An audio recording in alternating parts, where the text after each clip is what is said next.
ونعوذ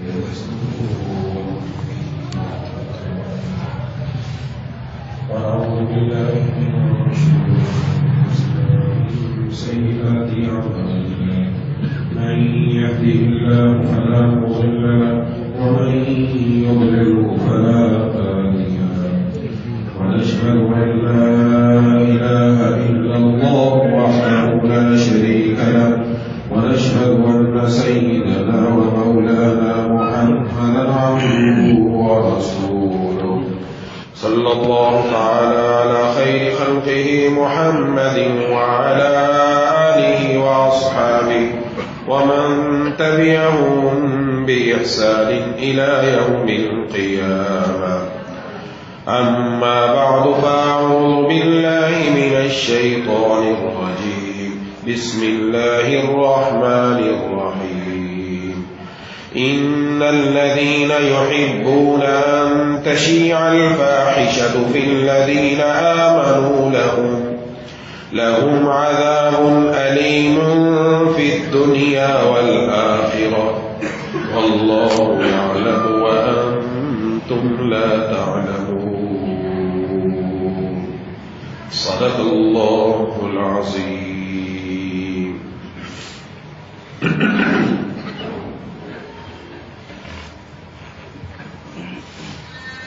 میرے دوستوں ساتھی،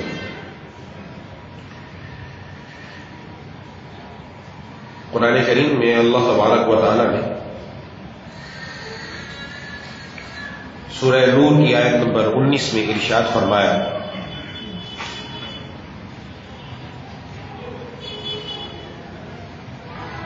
کہ جو لوگ اس بات کو پسند کرتے ہیں کہ ایمان والوں میں بے حیائی اور بدکاری کا چرچا، ایمان والوں کے اندر بے حیائی کو پھیلایا جائے، بدکاری کو پھیلایا جائے، جو لوگ یہ پسند کرتے ہیں، فرمایا لہم عذاب علیم فی الدنیا والآخرہ، ان کے لیے دنیا اور آخرت میں دردناک عذاب ہے. واللہ یعلم وانتم لا تعلمون، اور اللہ جانتا ہے تم نہیں جانتے.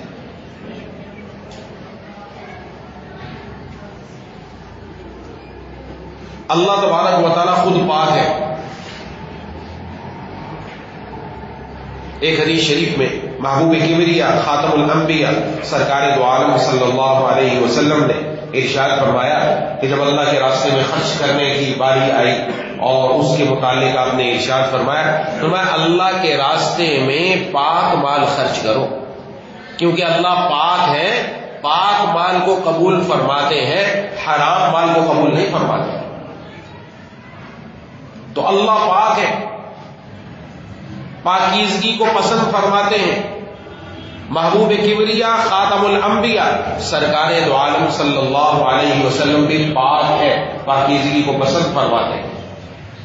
تو اللہ اور اس کے رسول یہ پاکیزہ بندوں کو پسند کرتے ہیں، ایسے مرد، ایسی عورتیں کہ جن کے دلوں میں پاکیزگی ہو ان کو پسند کیا جاتا ہے. ایسے ماحول کو پسند فرماتے ہیں کہ جو ماحول پاکیزہ ہو.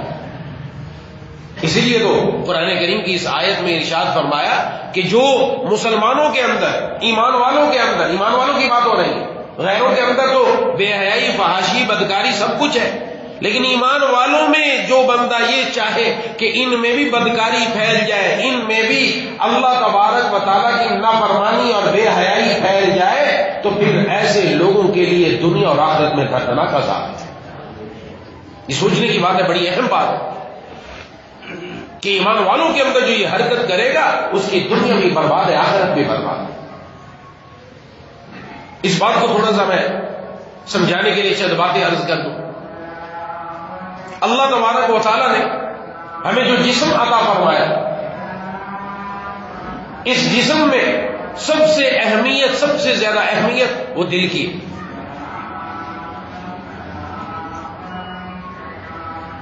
ایک اس بات کو ذہن میں رکھیں. دوسرا، اللہ تبارک و تعالیٰ نے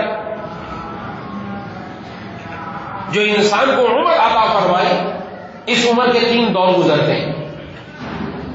ایک بچپن ہوتا ہے، بچپن کے بعد جوانی آتی ہے، جوانی کے بعد بڑھاپا آتا ہے. تو ان 3 ادوار میں، ان 3 زمانوں میں، بچپن، جوانی اور بڑھاپے میں سب سے زیادہ اہمیت جوانی کی ہے. یہ 2 چیزیں میں عرض کرنا چاہتا ہوں، ایک دل، ایک جوانی. اگر انسان اس دل کو اللہ اور اس کے رسول کے احکام کے مطابق بنا لے، اگر اپنی جوانی کو اللہ اور اس کے رسول کے حکموں کے مطابق کر لے، تو دنیا کے اندر پاکیزہ ماحول بن جاتا ہے. اور محبوب کبریا خاتم الانبیاء سرکار دو عالم صلی اللہ علیہ وسلم نے یہی فرمایا، دل پر محنت کی.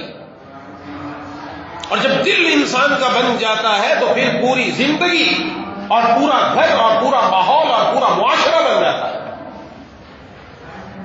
یہ دل کی انسان کے اندر جو اہمیت ہے نا، معمولی چیز نہیں ہے، بڑی اہمیت ہے. اس لیے قرآن کریم میں اللہ تبارک و تعالیٰ کا اعلان ہے، یوم لا ينفع مال ولا بنون الا من اتى اللہ بقلب سلیم. وہ دن کہ جس دن کوئی کسی کے کام نہیں آ سکتا.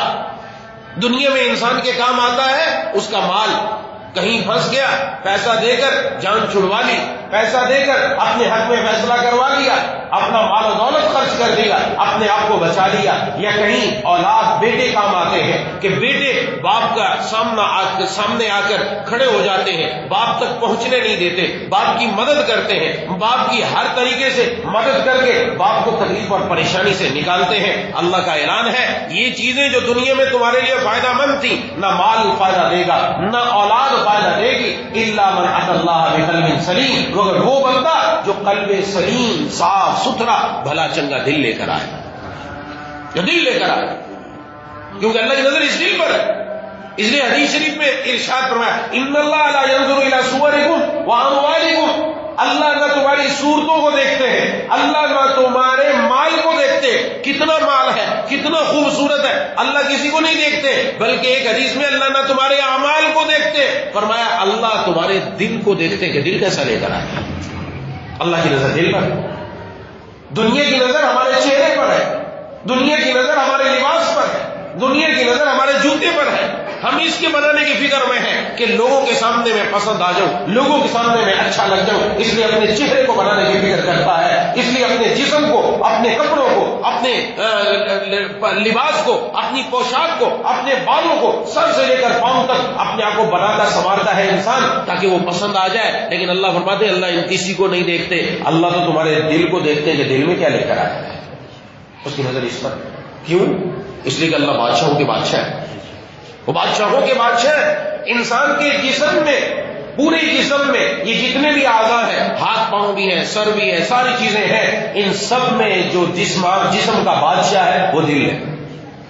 جو بادشاہ نے بادشاہ کو پسند کیا ہے، جو بادشاہوں کے بادشاہ اللہ تبارک و تعالیٰ، انہوں نے اس دل کو چنا ہے. اس دل کو دیکھا جائے گا کہ دل بادشاہ ہے.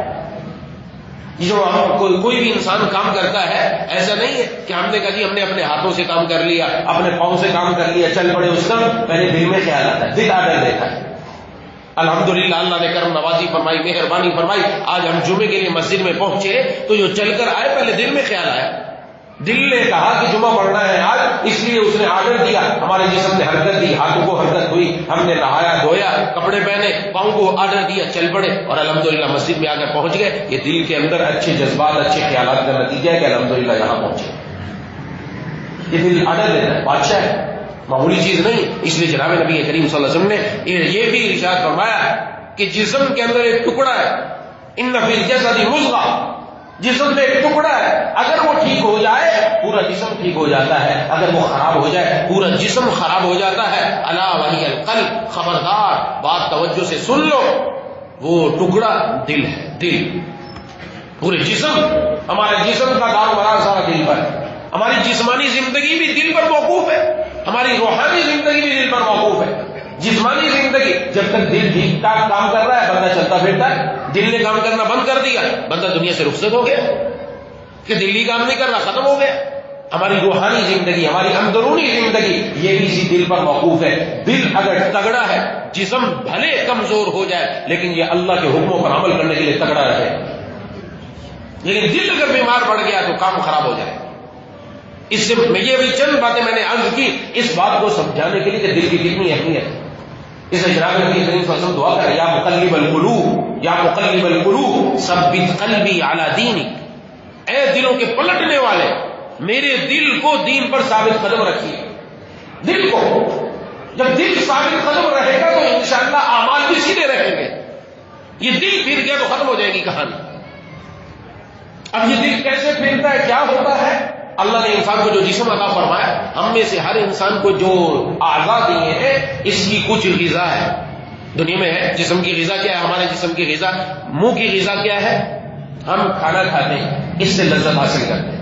انسان اپنے ذائقے کے لیے مارا مارا پھرتا ہے، اس ذائقے کے اصول کے لیے وہ فلاں جگہ بریانی بڑی اچھی، وہاں جا کر آج کھاتے ہیں. کیوں گیا وہاں پر اتنا لمبا سفر کیوں کیا؟ اس ذائقے کو حاصل کرنے کے. اس سے ذائقہ حاصل کر رہا ہے نا. یہ زبان اس کو ذائقہ چاہیے، اچھا ذائقہ چاہیے، ہم کہیں سے بھی جا کے حاصل کریں. آنکھ ہے، اس کا بھی ایک غذا ہے. کان ہے، اس کی بھی ایک غذا ہے. ناک ہے، اس کی بھی ایک غذا ہے. ہاتھ ہے، ان کی بھی ایک غذا ہے. ہر ایک کی ایک غذا ہے، اسی کے مطابق چلتے ہیں. آنکھ کی غذا دیکھنا ہے، ہم کی چیز دیکھنا ہے. اب دیکھنا کیا ہے؟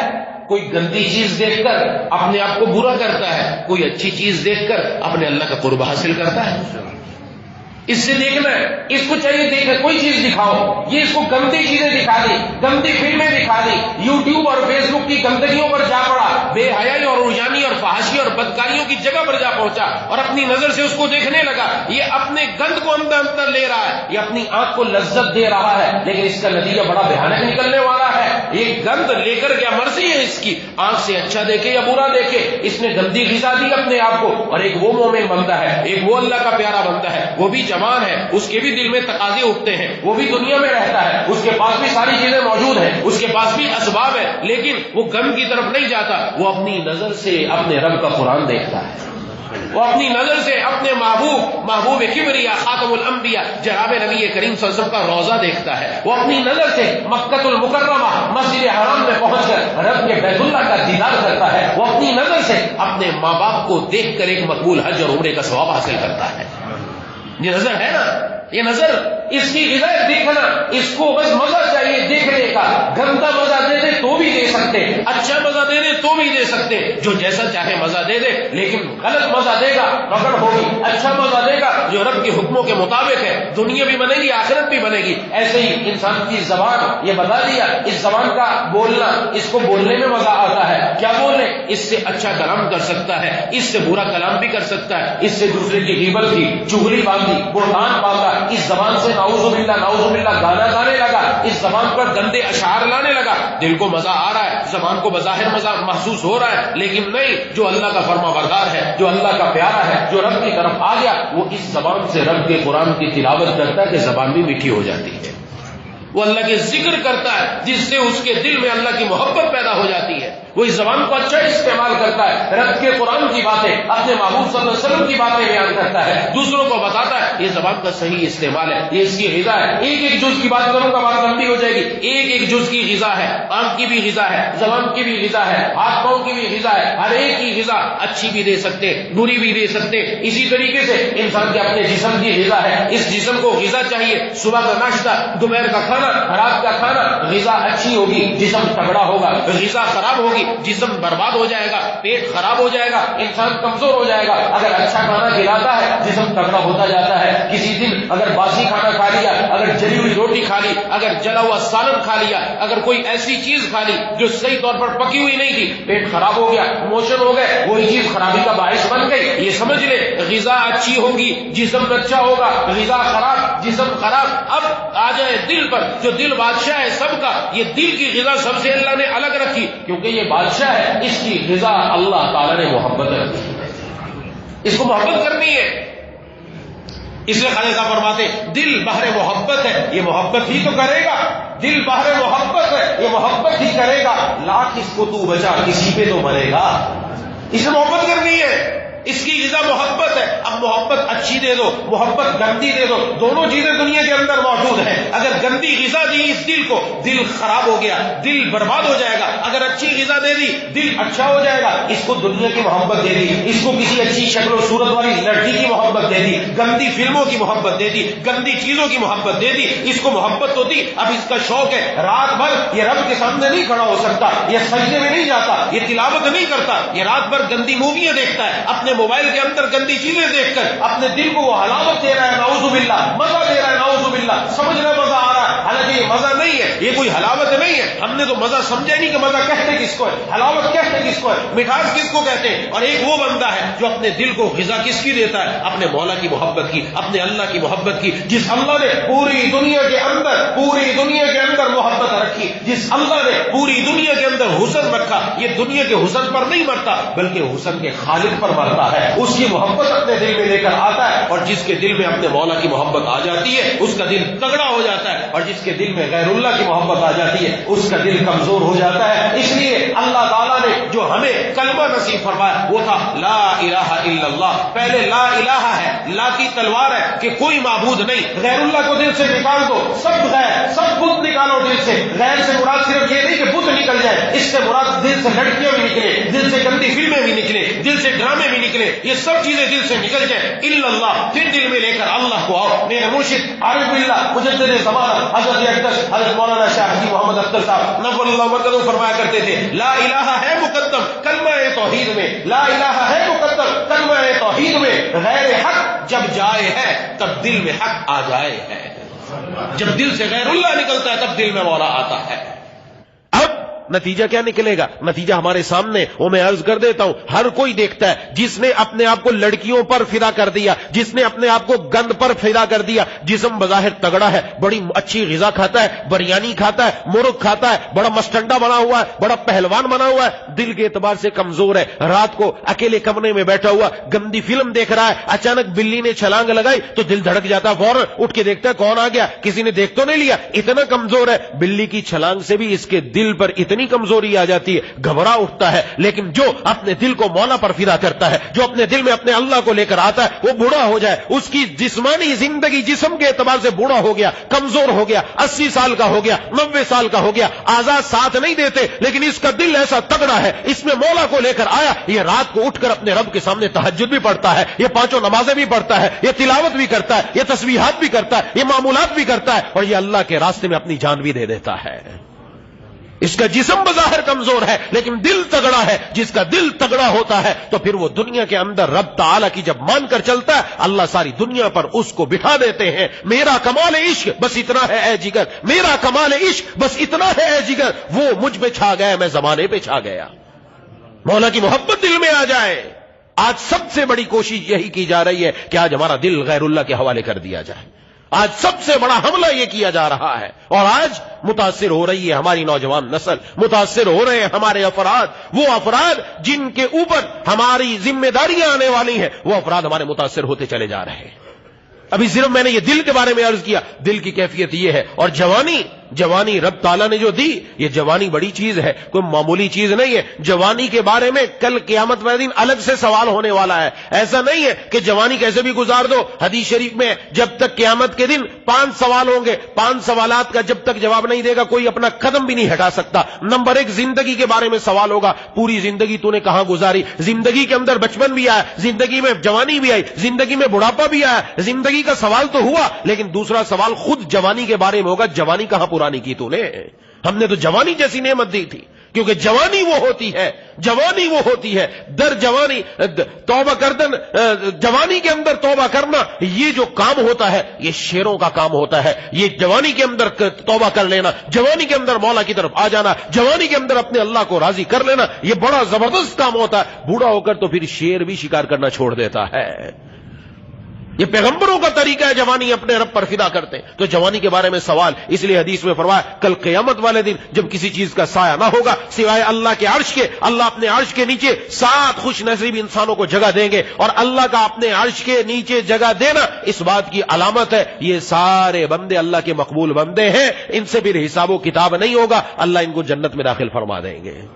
جن کو قیامت کی ہولناکیوں سے محفوظ فرما رہے، وہ قیامت کی ہولناکیاں جس کا کچھ اندازہ نہیں کر سکتے کہ ہر انسان پسینے میں شرابور ہے، پسینے میں اس وقت اللہ اپنے عرش کا سایہ دے رہے ہیں، اس میں کون ہے؟ فرمایا ایک شاب نشأ فی عبادت اللہ، وہ نوجوان جس نے اپنی جوانی اللہ کی عبادت کے اندر لگا دی، جس نے اپنی جوانی کو رب پر فدا کر دیا، جو دنیا پر نہیں مرا، دنیا والوں پر نہیں مرا، گندی صورتوں پر نہیں مرا، وہ اللہ پر مر گیا، اللہ پر اس نے فدا کر دیا۔ یہ والا جوان کل اللہ اس کو اپنے عرش کے سائے میں جگہ عطا فرمائیں گے۔ کیسی جوانی ہے اس نے جو اپنے رب پر فدا کر دی، تو معمولی بات تھوڑی ہے۔ تو جوانی، آج اس جوانی کے اوپر بھی حملہ ہے، اس لیے ہمارے نوجوانوں کے ہاتھوں میں موبائل دے دیے گئے، اس لیے ہمارے نوجوانوں کے ہاتھوں میں وہ چیزیں پہنچا دی گئیں تاکہ ہمارا نوجوان بچی بھی دور بگڑ جائے۔ سب سے پہلا حملہ ہماری حیا پر ہوا، حیا پر حملہ کرنے کے لیے انہوں نے ہماری نظر کا استعمال کیا۔ انسان کی نظر یہ سب سے پہلا قدم ہے جو انسان کے دل میں گندگی لے کر آتا ہے، پاکیزگی کو رخصت کر دیتا ہے، اور انسان اپنی نظر سے اپنے دل کے اندر شکار کر لیتا ہے۔ کیونکہ فرمایا نظر، انسان جو اپنی نظر سے غلط دیکھتا ہے، یہ ابلیس کے، شیطان کے زہر سے بجھے ہوئے تیروں میں سے ایک تیر ہے جو سیدھا دل پر لگتا ہے۔ یہ انسان یہ جو کچھ کر رہا ہے، یہ سارا اس نظر کا کمال ہے۔ اس نظر کی وجہ سے اگر اچھا دیکھ رہا ہوتا یہ نہ ہوتا۔ ہم دیکھیں، پاکیزہ ماحول دیکھنا ہے نا، ہم نے جب بچہ دنیا میں آتا ہے وہ پاکیزہ ہوتا ہے، اس کے اندر کوئی گندگی نہیں ہوتی۔ اللہ تبارک و تعالیٰ نے کرم نوازی فرمائی کہ جب بچہ پیدا ہوتا ہے اس کے ناف پر ایک آون نال لگی ہوئی ہوتی، یہ کاٹی جاتی ہے۔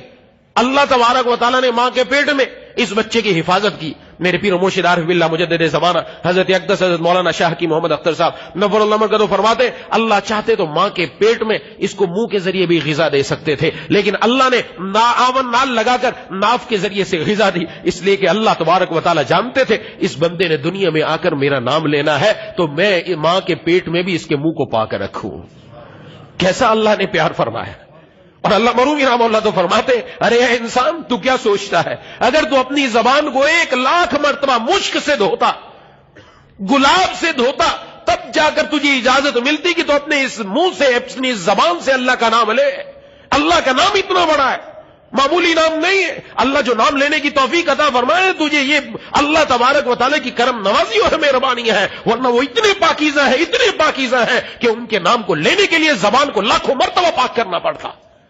اسی زبان سے گندگی انسان بولتا ہے اور پھر اسی زبان سے اللہ کا نام لیتا ہے۔ لیکن یہ نہیں کہ نام لینا چھوڑ دے، جس وقت زبان سے گند نکلے اس وقت سوچے کہ جس زبان سے اپنے مولا کا نام لیتا ہوں اس زبان سے میں گندی بات کرتا ہوں، اسی زبان سے میں غیبت کر رہا ہوں، اسی سے چغلیاں کر رہا ہوں۔ تو اپنی جوانی، رب نے جو جوانی دی، یہ جوانی دنیا والوں پر نہیں، اپنے رب پر فدا کرنے کے لیے ہے۔ کسی خاکی پہ مت کر خاک اپنی زندگانی کو۔ میرے مرشد رحمہ اللہ عارف باللہ مجدد زمانہ حضرت اقدس حضرت مولانا شاہ کی محمد اختر صاحب نور اللہ مرکزو کا بڑا مشہور شعر ہے، کسی خاکی پہ مت کر خاک اپنی زندگانی کو، کسی خاکی پہ مت کر خاک اپنی زندگانی کو، جوانی کر فدا اس پہ کہ جس نے دی جوانی کو۔ جس اللہ نے یہ جوانی دی اس پر جوانی فدا کرو۔ کن چکروں میں پڑ گئے؟ ارے مرنا ہے، حسن پر مرنا ہے، خوبصورتی آپ کو اچھی لگتی ہے، آپ کی آنکھ خوبصورتی آپ کو اچھی لگتی ہے، تو اپنے مولا پر کیوں فدا نہیں ہو جاتے؟ جس نے پوری دنیا کی لیلاؤں کو حسن دیا وہ خود کتنا حسین ہوگا، اس کے اوپر کیوں نہیں فدا ہو گئے؟ اس پر کیوں نہیں مرا؟ یہ تو انسان کا نفس ہے جو غلط جگہ لے کر جا رہا ہے، اس کو غلط چکروں میں پھنسا رہا ہے۔ اس لیے ذمہ داری بنتی ہے ہم سب کی۔ اچھا بچہ پاکیزہ ہے نا، اس کی آنکھ بھی پاک ہے، زبان بھی پاک ہے، کان بھی پاک ہے، پورا جسم بھی پاک ہے۔ اب یہ پاکیزہ دنیا میں آیا، اس لیے بچہ کوئی بھی غلط حرکت نہیں کرتا۔ ہاں، غلط حرکت کب کرے گا؟ جب ماں باپ سکھائیں گے۔ ماں باپ نے اس کو سکھایا، ماں باپ نے اس کو آنکھوں سے دکھایا۔ آج دنیا کے اندر 2 قسم کی ریکارڈنگ ہوتی ہے، ایک آڈیو ریکارڈنگ، ایک video recording. MP3 MP4 2 recording ہو رہی ہے۔ اللہ تعالیٰ نے بھی ہمیں دی، آنکھوں کے ذریعے MP4 ویڈیو ریکارڈنگ ہوتی ہے، کانوں کے ذریعے MP3 آڈیو ریکارڈنگ ہوتی ہے۔ جو اس کے ذریعے سے اندر بھرا جائے گا، جو کیسٹ کے اندر بھرا جائے، ایک انسان کیسٹ کے اندر اپنے موبائل کے اندر گند بھرے اور یہ امید رکھے کہ یہاں سے تلاوت کی آواز نکلے گی؟ ہو سکتا ہے ایسا؟ جیسا بھرا گیا ویسے ہی نکلے گا اندر سے۔ اگر بچے کو ہم نے سنایا ہی گانا، اگر بچے کو ہم نے دکھایا ہی گن، جب بچہ تھوڑا بڑا ہونے لگا اس نے وہ چیزیں دیکھنا شروع کر دی۔ اب اس کے اندر جو کچھ گیا، جو کچھ ہم نے اس کے دل میں ڈالا، نکلے گا بھی وہی۔ اگر اندر ہم نے قرآن ڈالا، اگر اندر ہم نے اللہ کی محبت ڈالی، حضور صلی اللہ علیہ وسلم کی محبت ڈالی، نکلے گی بھی وہی۔ اگر ہم نے اس کو غلط دکھایا، غلط سنایا، دونوں چیزیں ہم نے غلط کی، ہم نے ریکارڈنگ جیسی کی ہے، اب نکلے گی بھی ویسی ریکارڈنگ جیسا کچھ کر کے دکھایا ہے۔ اسے یاد رکھنا چاہیے. یہی نہیں ہے کہ ماں باپ کی بھی ذمہ داری, جوانوں کی بھی ذمہ داری. کوئی کہ ہماری تربیت غلط ہوئی, تو ابھی تو سمجھدار ہے, ابھی تو سب کچھ پتا ہے, ابھی تو اپنے آپ کو روک سکتے ہیں, ابھی تو اپنے اللہ پر لا سکتے ہیں. اپنے رب پر فدا ہو کر تو دیکھیں, اللہ پر آ کر تو دیکھیں. کسی گندگی کی طرف جانے سے پہلے نوجوان کو سوچ لینا چاہیے. کسی لڑکی سے کالا منہ کرنے سے پہلے سوچ لینا چاہیے. کسی کے ساتھ جا کر اپنے غلط تعلقات بنانے سے پہلے سوچ لینا چاہیے. آج آئے روز خبریں آتی ہیں, اخباروں میں لگتی ہیں, کئی خبریں تو ہمارے تک نہیں پہنچتی. کتنی خبریں ایسی آتی ہیں کہ جس میں گھر برباد ہوئے, جس میں ہماری نوجوان نسل برباد ہوگی, جس میں ہماری بچیوں کے ساتھ جا کر کالا منہ کیا گیا, زبردستی ان کے ساتھ بربادی کی گئی. ایسا ہمارے سامنے آ رہا ہے کہ نہیں آ رہا, یہ اسی کا نتیجہ ہے. لیکن کوئی نوجوان مسلمان ہے, وہ جانے سے پہلے سوچ لے, یہ وہ دین ہے جس دین کے لیے محبوب کبریا خاتم الانبیاء سرکار دو عالم صلی اللہ علیہ وسلم کا خون مبارک بہا ہے. یہ وہ دین ہے جس کے لیے ایک ہی موقع پر حضرات صحابہ کرام نے احد کے دامن میں 70 صحابہ نے اپنا خون دے دیا, اپنی جانیں دے دی. اس دین کو دنیا میں اونچا کرنے کے لیے اپنی جانیں دینا گوارا کر لی. کل قیامت والے دن اگر ہم سے سوال ہو گیا, حضرات صحابہ کرام نے پوچھوا دیا, ہم تو اپنی 70 ایک وقت میں جانیں دے کر آ گئے, کیا یہ اپنی حرام خواہش کو قربان نہیں کر سکتا تھا؟ جس دین پر حضور کا خون بہا ہو, اس سے مبارک دین ہو کیا سکتا ہے؟ اللہ بتانا چاہتے میرا دین اتنا مبارک ہے کہ اس پر وقت کا نبی جو میرا محبوب ہے, جو تمام انبیاء کا سردار ہے, اس کا خون بھی بہہ گیا. پھر آج ہم آرام خواہشات کو نہیں چھوڑ سکتے. کس طرف ہم جا رہے ہیں, کس طرف ہماری نوجوان نسل جا رہی ہے, کس طرف ہمارے گھر کے افراد جا رہے ہیں. خدا کے لیے سوچے, کیا منہ لے کر جائیں گے؟ کیا اسی دن کے لیے ہم پیدا ہوئے تھے کہ اس دن آ کر یہ کا حرکت کی جائے؟ کیا ہم آخرت کے عذاب کو, قبر کی ہولناکیوں کو سہ سکتے ہیں؟ حضرت حسن بصری رحمت اللہ علیہ بہت بڑے مشہور بزرگ گزرے. ایک مرتبہ فجر کی نماز کے لیے گھر سے باہر نکلے تو 7 ڈاکو, ان کے دور کے اندر 7 ڈاکو تھے.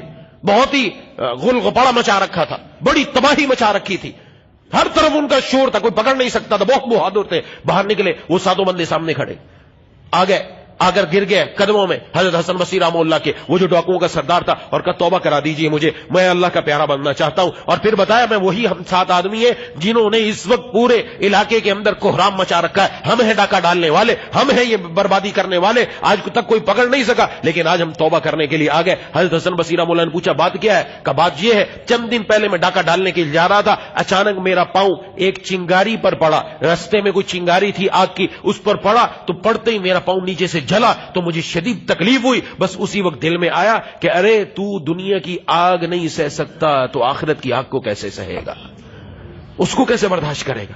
بس دل میں آ گیا. اے دوست, جب ایام بھلے آتے ہیں, اے دوست جب ایام بھلے آتے ہیں, گھات ملنے کی وہ خود آپ ہی بتلاتے ہیں. جب اللہ کسی کو اپنا پیارا بنانے پر آ جائے, چھوٹی چھوٹی باتیں ایسی پیدا کر دیتے ہیں, اس کی زندگی بدل جاتی ہے, دل بدل جاتا ہے. بس بدل گیا اس لیے آ گئے, توبہ طائب ہوئے. اب کیا کریں؟ فرمایا جاؤ, اس وقت رومیوں کے ساتھ جہاد ہو رہا ہے, ان کے ساتھ جا کر جنگ کرو, وہاں جا کے لڑائی کرو. بڑے بہادر تھے, چلے گئے وہاں جا کے جنگ کی. 7 جس طرف نکلتے پشتوں کی پشتیں لگا دیتے, سب قتل کر دیتے, رومیوں کے لشکر گرا دیے. تو بادشاہ نے کہا ان کو پکڑو, انہی کے گرد گھیرا ڈالو, یہ 7 بندے بڑے قیمتی ہیں, اگر یہ کافر ہو گئے, اگر یہ عیسائی ہو جائے, اگر یہ نعوذ باللہ مرتد ہو جائے تو ہمارا کام بن جائے گا, ہم ان کو مسلمانوں کے خلاف استعمال کریں گے. 7 کو پکڑ لیا, گھیرا ڈال لیا, گرفتار کر لیا, بادشاہ کے سامنے لائے. آ کر اس نے پیش کیا کہ تم عیسائیت قبول کرو. آج بھی وہ دور ہے, آج بھی وہ دور ہے, ہماری نوجوان نسل پر کفر پیش کیا جا رہا ہے.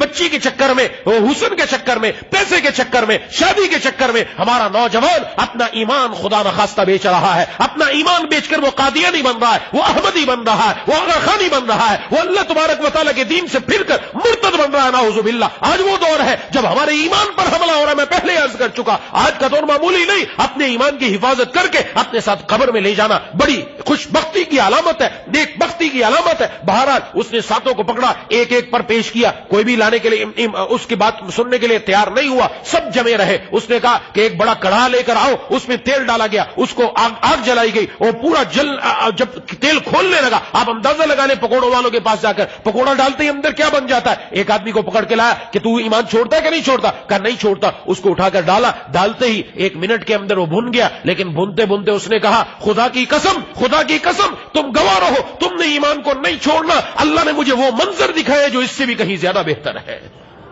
ایک پر ایک آتا گیا، 6 کے 6 اس کے اندر چلے گئے، لیکن کسی نے ایمان چھوڑنا گوارا نہیں کیا۔ 7ویں کو جب لے کر گئے، یہ سردار تھا، تو بادشاہ کا ایک وزیر آیا کہ مجھے دیجئے، آپ اس کو نہ اس میں ڈالیے، بڑا بہادر انسان ہے، میں اپنے گھر میں لے کر جاتا ہوں، اپنی بچی کے حوالے کرتا ہوں، وہ اس کو گمراہ کرے گی، وہ اس کو ورغلائے گی۔ اپنی نوجوان لڑکی کو اس کی خدمت پر لگا دیا۔ وہ نوجوان اللہ کا فرما بردار، تنہائی ہے، کوئی دیکھنے والا نہیں، گندی حرکت کر سکتا ہے، لیکن جب دل میں ایمان آ جائے، جب دل میں مولا آ جائے، جب دل میں اللہ آ جائے، انسان کسی کی طرف نظر اٹھا کر نہیں دیکھتا، اس لیے کہ اللہ تعالیٰ کی محبت، اللہ کا نام، اللہ کی شراب محبت وہ ہے جو ایک مرتبہ پی لے، دنیا کی ہر چیز اس کو معمولی معذور نظر ہوتی ہے، دنیا کی کوئی چیز اس کو اچھی معلوم نہیں ہوتی، اس لیے کہ اللہ کے محبت کا مزہ مل جاتا ہے۔ وہ کھڑا ہو گیا، وہ بار بار آتی رہی، سالم دیتی رہی، کھانا دیتی رہی، گناہ کی دعوت دیتی رہی کہ میرے ساتھ بدکاری کرو، میرے ساتھ زنا کرو، لیکن یہ مجالے نظر اٹھا کر دیکھ لے، جب بار بار اس نے یہ کیا تو وہ ایک دن آئی، کہا خدا کے لیے تو میرے دین پر نہیں آتا، مجھے ہی اسی دین پر لے کر چلا جا جس دین پر تو ہے۔ آج تک میں ایسا انسان نہیں دیکھا، لوگ تو میری خوبصورتی کے پیچھے مرتے، تو کیسا انسان ہے؟ کہا میرے رب کا حکم ہے کہ نظر اٹھا کر بھی نہیں دیکھنا۔ کلمہ پڑھا کر اس کو بھی مسلمان کر دیا۔ ایک وہ دور تھا کہ ہمارا نوجوان اپنی جوانی بھی بچاتا، دوسروں کو مسلمان بھی کرتا، اور آج ہمارا وہ نوجوان ہے جو اپنی مسلمان بہن کی عزت کے پیچھے پڑا ہوا ہے، نعوذ باللہ۔ آج ہمارا نوجوان ہے مسلمان، ایک وہ وقت تھا جب ایک ایک کے پیچھے یہ چلا جاتا اور ان کی لیے جانیں قربان کر دیتا۔ معتصم باللہ کا دور تھا، اس وقت ایک میری ماں اور بہن پر کسی نے ہاتھ اٹھایا، عیسائی نے ہاتھ اٹھایا اور ایک تھپڑ مارا، اس کی زبان سے نکلا واہ معتصمہ، اے معتصم باللہ تو کہاں ہے؟ آج یہ کافر کو ضرورت ہوئی تیری بہن کے اوپر ہاتھ اٹھائے۔ اس نے کہا کہ تو معتصم باللہ کو کس کو پکارتی ہے؟ تو نعوذ باللہ اپنے اللہ کو پکار، وہ ہے تیری مدد کو۔ یہ بات معتصم باللہ کے مخبروں نے بتائی کہ آج ہماری ماں پر ایک کافر نے ہاتھ اٹھایا اور اس نے کہا کہ معتصم باللہ کو بلانا ہے، اس کو 16,000 ابلغ گھوڑا اکٹھا کرے، پھر لے کر آئے۔ معتصم باللہ نے پوری دنیا میں آرڈر کر دیا، ابلغ گھوڑا، سب سے مہنگا گھوڑا، سب سے قیمتی گھوڑا، سب سے خوبصورت گھوڑا، 16,000 لشکر جمع کیا، اس علاقے پر جا کے حملہ کیا اور کہا اس ظالم کو پکڑ کے لاؤ جس نے میری ماں کے منہ پر تھپڑ مارا تھا، اس کو سامنے لے کر آئے۔ کہا تو اللہ کو بلاتا تھا، آج معتصم باللہ 16,000 انسان لے کر آیا ہے، آج تو بتا تو نے میری ماں کے منہ پر تھپڑ کیسے مارا؟ ایک وہ دور تھا کہ ہمارا نوجوان اپنی ماں کی حفاظت کے لیے، اس کی عزت کی حفاظت کے لیے اپنی جانیں لوٹا دیا کرتا تھا، اور آج کا نوجوان یہی خود جا کر اس کی عزت تار کر رہا ہے، نعوذ باللہ۔ اپنے ماں باپ کو بھی گمراہی میں ڈالا، اپنے آپ کو بھی گمراہی میں ڈالا، کسی دوسرے کی عزت پر بھی نظر ڈالی، دوسرے کا گھر بھی برباد کیا، اپنی عزت بھی خراب کی، اپنی دنیا بھی برباد کی اور آخرت بھی برباد کی۔ آج ہمیں یہ سکھایا جا رہا ہے میڈیا کے اوپر، آج ہمارا موبائل ہمیں یہ سکھا رہا ہے، آج ہمیں اس چیز کی طرف دعوت دی جا رہی ہے، نعوذ باللہ۔ یہ آنے والا آگے ابھی پھر وہی دور شروع ہو جائے گا، پھر عورتوں کا مارچ نکلنا ہے، پھر بے حجابی نکلنی ہے، پھر اللہ کی نافرمانی ہونی ہے۔ خدا کے لیے بات سمجھے، ہم اس لیے نہیں آئے، ہمارا دل، ہماری جوانی بڑی قیمتی ہے، اس دل اور جوانی کو انشاءاللہ اپنے اللہ پر فدا کرنا انشاءاللہ، چاہے جوان ہو چاہے بوڑھے ہو، کوئی عمر ہو جائے، لیکن اپنی زندگی کو اپنے رب سے ہٹ کر نہیں، اپنے اللہ پر فدا کر کے دیکھے، خدا کی قسم اللہ وہ مزہ عطا کرے گا، دنیا کی کسی چیز میں وہ مزہ نہیں ہے کہ انسان کسی بھی جگہ پر ہو۔ آج بھی جس نوجوان کے دل میں آگ لگی ہوئی ہے، اس کو کسی پل چین نہیں آ رہا، وہ ذرا رب کے در پر آ کر اپنے ہاتھ اٹھا کر تو دیکھے، اس کے آنے میں دیر ہے، اللہ تبارک و تعالیٰ کی طرف سے عطا کرنے میں دیر نہیں ہے، اور یہ کہے گا کہ آتی نہیں تھی نیند مجھے اضطراب سے، آتی نہیں تھی نیند مجھے اضطراب سے، تیرے کرم نے گود میں لے کر سلا دیا۔ مولا کریم مجھے اور آپ کو ان باتوں پر عمل کرنے کی توفیق عطا فرمائے۔ وآخر دعوانا ان الحمدللہ رب العالمین۔ صراط الذين أنعمت عليهم غير المغضوب عليهم ولا الضالين اللهم صل على سيدنا مولانا محمد وعلى آل سيدنا مولانا محمد وبارك وسلم يا إله العالمين يا رب الراحمين يا ذا الجلال والإكرام يا مالك الملك يا أحكم الحاكمين ہم سب کے تمام صغیرہ کبیرہ گناہوں کو معاف فرما۔ یا اللہ ہمارے والدین کی، بیوی بچوں کی، بہن بھائیوں کی، دوستوں احباب کی، تمام رشتہ داروں کی، اہل پاکستان کی، پوری امت مسلمہ کی مغفرت فرما دیجیے۔ مولا کریم الہ العالمین ہم سب کی حاضری کو اپنی بارگاہ میں قبول مقبول فرما۔ جس طرح آج آپ نے اپنے دربار میں آنے کی توفیق عطا فرمائی، روزانہ مرتے دم تک اسی طرح 5 وقت اپنے در پر آ کر 5 نمازیں باجماعت مسجد میں صف اول میں تک سنت کے مطابق پڑھنے کی توفیق عطا فرما دیجیے۔ مولا کریم الہ العالمین اے الراحمین ہم میں سے جو بیمار ہیں، گھروں میں جو بیمار ہیں، دوستوں احباب میں جو بیمار ہیں، جنہوں نے بیماروں کے لیے دعا کے لیے کہا ہے، کہنا چاہتے نہیں کہہ سکے، امید رکھتے ہیں یہ پیغام پہنچایا نہ پہنچ سکا، سب کو شفا کاملہ عاجلہ مستمر عطا فرما دیجیے۔ ہمارے دوست ہیں سردار بھائی، ان کی بیٹی جو ہے وہ کافی علیل ہے کئی دنوں سے، تو ان کے لیے بھی دعا فرمائے، اللہ تبارک و تعالیٰ ان کو مکمل پہلے سے بہتر صحت عطا فرما دیجیے۔ اور ہم میں سے جن کے والدین یا عزیز و اقارب دنیا سے جا چکے ہیں، اللہ تبارک و تعالیٰ سب کی قبر و روح سے منور فرمائے، جنت الفردوس میں جگہ عطا فرمائے۔ ایک ساتھی کی والدہ کا پچھلے دنوں میں انتقال ہوا، ان کے لیے دعا فرمائے، اللہ تعالیٰ ان کی والدہ کی آخرت کی منازل آسان فرما دیں، ان کی قبر کو نور سے منور فرما دیں، بس بندگان کو صبر جمیل عطا فرما دیں، اور ہم سب کو مرنے سے پہلے موت کی تیاری کی توفیق عطا فرما دیں۔ یا اللہ اچانک موت سے ہم سب کی حفاظت فرما، ایکسیڈنٹ سے ہم سب کی حفاظت فرما، جسم کا کوئی عضو ضائع ہو جانے سے ہم سب کی حفاظت فرما، تھانے سے، کچہری سے، عدالت سے، ہسپتال سے ہم سب کی حفاظت فرما، تمام مسلمانوں کی تمام وباؤں سے، بیماریوں سے، دائیں بائیں، اوپر نیچے، سامنے پیچھے، ہر طرف سے حفاظت فرما، تمام مسلمان کی جان مال عزت آبرو کی حفاظت فرما۔ بولے کریم الہ العالمین اے رب العالمین یا ذا الجلال والاکرام، جتنے ساتھی یہاں موجود ہیں مجھ سمیت ہم سب کے دلوں میں جتنی جائز تمنا ہے پوری فرما۔ بولے کریم الہ العالمین اے رب العالمین یا ذا الجلال والاکرام، سلامتی اعضاء سلامتی ایمان کے ساتھ زندہ رکھیے، سلامتی اعضاء سلامتی ایمان کے ساتھ دنیا سے اٹھائیے، رفیق القلب رحیم المزاج حبیب التواب بنا دیجیے، قلب سلیم فہم سلیم عقل سلیم عطا فرما دیجیے، عقل سلیم پر فضل عظیم عطا فرما دیجیے، اپنے شکر گزار بندوں میں شامل فرما لیجیے، شکر کے مواقع زیادہ سے زیادہ عطا فرما، یا اللہ شکر کے مواقع زیادہ سے زیادہ عطا فرما۔ اللهم اعنا على ذكرك وشكرك وحسن عبادتك، اللهم انا نسألك العفو والعافية والمعافاة الدائمة في الدنيا والآخرة، ربنا تقبل منا انك انت السميع العليم وتب علينا انك انت التواب الرحيم، صلى الله تعالى على خير خلقه محمد وعلى اله وصحبه اجمعين برحمتك يا ارحم الراحمين۔